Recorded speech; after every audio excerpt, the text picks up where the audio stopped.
حدیث میں آتا ہے، اور یہ مشکات شریف میں بھی حدیث ہے، مسند احمد ابن حنبل کے حوالے سے اور جامع ترمذی کے حوالے سے، حضور فرماتے ہیں حارث اشعری رضی اللہ تعالیٰ عنہ اس کے راوی ہے، انی آمرکم بخمس، مسلمانوں میں تمہیں 5 باتوں کا حکم دے رہا ہوں، اللہ امرنی بہن، ایک روایت میں یہ اضافی الفاظ ہے، اللہ نے مجھے حکم دیا ہے ان کا، اپنی طرف سے نہیں دے رہا، حالانکہ حضور کو اختیار تھا آپ اپنی طرف سے بھی حکم دے سکتے۔ وہ 5 باتیں کیا ہیں؟ بالجماعت والسمع والطاعت والہجرت والجہاد فی سبیل اللہ۔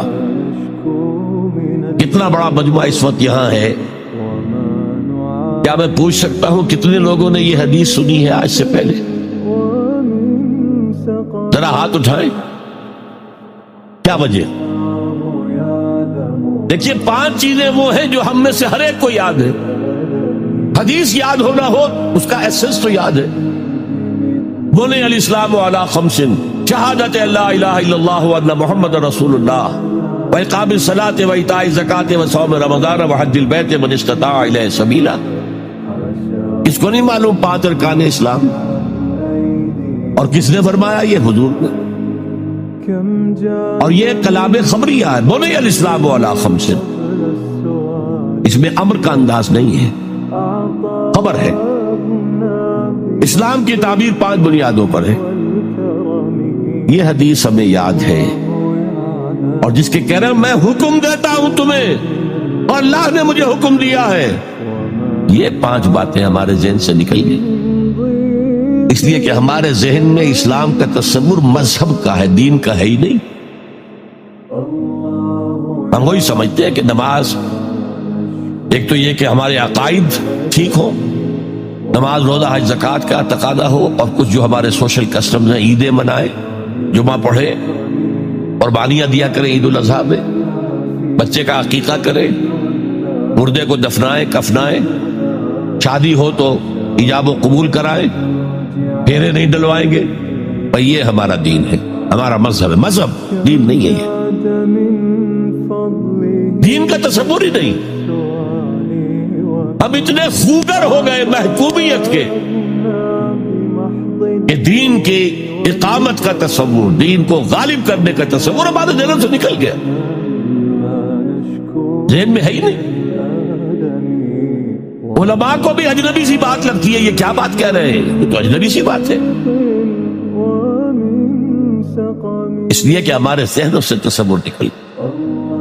پہلے مسلمان بادشاہ تھے، ملوکیت تھی، وہ اسلام تو نہیں تھا۔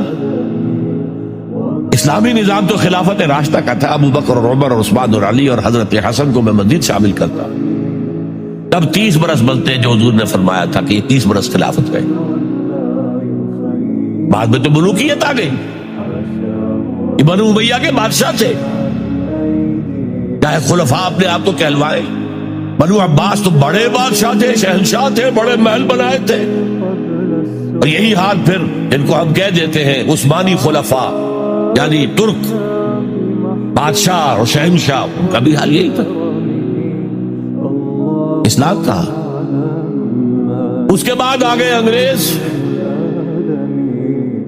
انگریز نے کہا قانون ہمارا ہوگا، کرمنل لا ہمارا ہوگا، CRPC ہماری ہوگی، سول لا ہمارا ہوگا،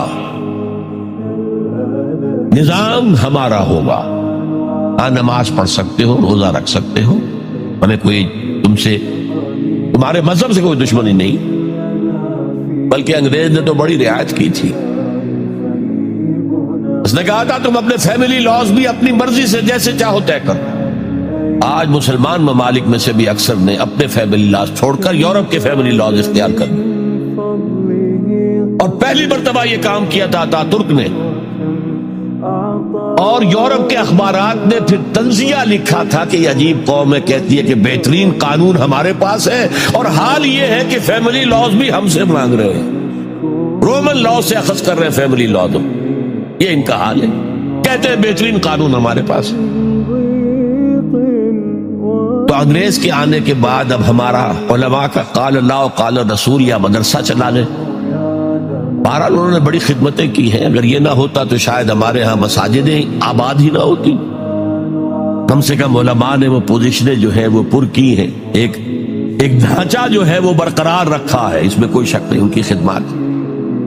لیکن انگریز نے تو جو بھی تھا صرف اتنی آزادی دی تھی, اسی کو ہم ذہناً ریکنسائل کر چکے ہیں. بس اسلام یہی ہے نہیں.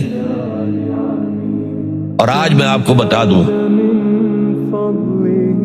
امریکہ اور انگلینڈ خاص طور پر اور بقیہ عیسائی مملکتیں بھی بالعموم اسلام کے خلاف جو جنگ جاری کر رہے ہیں اور تیزی کے ساتھ یہ بڑھے گی, اس کا بھی معاملہ یہ ہے کہ مذہب کی حیثیت سے اسلام کے خلاف ان کی کوئی جنگ نہیں.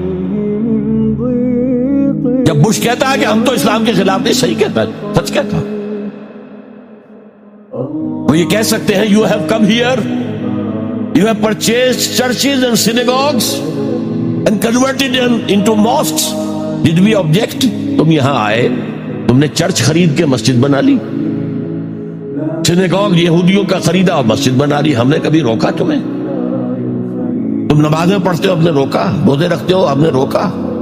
بلکہ رمضان میں وائٹ ہاؤس میں ایک افطاری بھی دے دیتے ہیں تمہیں, سیریمونیل. تمہاری عید ہے, بقرہ عید ہے, ہم کو کومیموریٹو سٹیمپس جاری کر دیتے ہیں, یہ عید کا جو ہے ڈاک کا ٹکٹ ہے اور یہ بقرہ عید کا ہے. تو مذہب سے تو ہمیں کوئی اعتراض نہیں, لیکن اسلام کا سیاسی, معاشی اور سماجی نظام nothing doing. We will not bear it. نظام ہمارا ہوگا.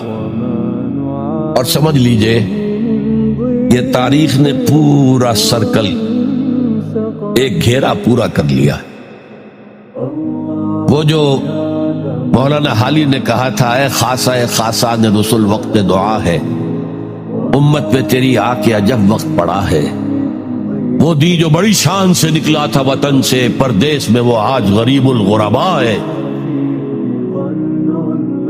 کس شان سے نکلا تھا اسلام, اور آج بالکل ریورس ہو گیا معاملہ. اسلام نے یہ کہا تھا اسلام لے آؤ, ہمارے برابر کے بھائی ہو جاؤ گے. ہم یہ بھی نہیں کہیں گے ہم پرانے مسلمان ہیں, سینئر مسلمان ہیں, ہمارے حقوق زیادہ ہیں, تم نیو کمرز ہو, نو مسلم ہو, تمہارے حقوق نہیں, بالکل برابر. یہ نہیں تو اسلام کی بالادستی قبول کرو, چھوٹے ہو کر رہو, ہاتھ سے جزیہ پیش کرو. یؤتوا الجزیۃ عن ید وہم صاغرون. پھر تم یہودی رہو مذہب کے طور پر, نظام ہمارا ہوگا دین حق کا, وہ غالب ہم نے کرنا ہے. محمد الرسول اللہ بھیجے گئے دین کو غالب کرنے کے لیے. ہمارے اندر طاقت نہ ہو تو کیا کریں, مجبور ہے. لیکن طاقت ہو اور پھر دین کو غالب نہ کریں تو ہم تو غدار ہیں اللہ کے. لہذا کیا کہتے تھے, ایمان لے آؤ برابر کے ہو جاؤ گے, نہیں تو رہو تم عیسائی رہو, یہودی رہو, مجوسی رہو. ابھی شروع میں ان تین سے ہی معاملہ چلا, لیکن اسلام کی بالادستی نظام ہمارا ہوگا, باقی تم نیچے رہو. اور اگر یہ بھی منظور نہیں تو آؤ, تلوار ہمارے اور تمہارے درمیان فیصلہ کرے گی. یہی بات تھی کہ نہیں؟ آج وہی بش کہہ رہا, نظام ہمارا ہوگا, اس نظام کے نیچے تم رہو, مسلمان رہو, ہندو رہو, عیسائی رہو, کچھ رہو. یہ بالکل برعکس کیفیت ہے. تو آج کا مسلمان جو ہے ان چیزوں سے اس لیے ذہناً غافل ہے کہ حضور کی اتنی تاکیدی حدیث, انی آمرکم بخمس اللہ امرنی بہن بالجماعت والسمع والطاعت والہجرت والجہاد فی سبیل اللہ, کبھی ممبر سے نہ سنائی گئی, نہ کبھی سنی گئی. اس لیے کہ یہ اس عمل کا نام ہے جو دین کو قائم کرنے کے لیے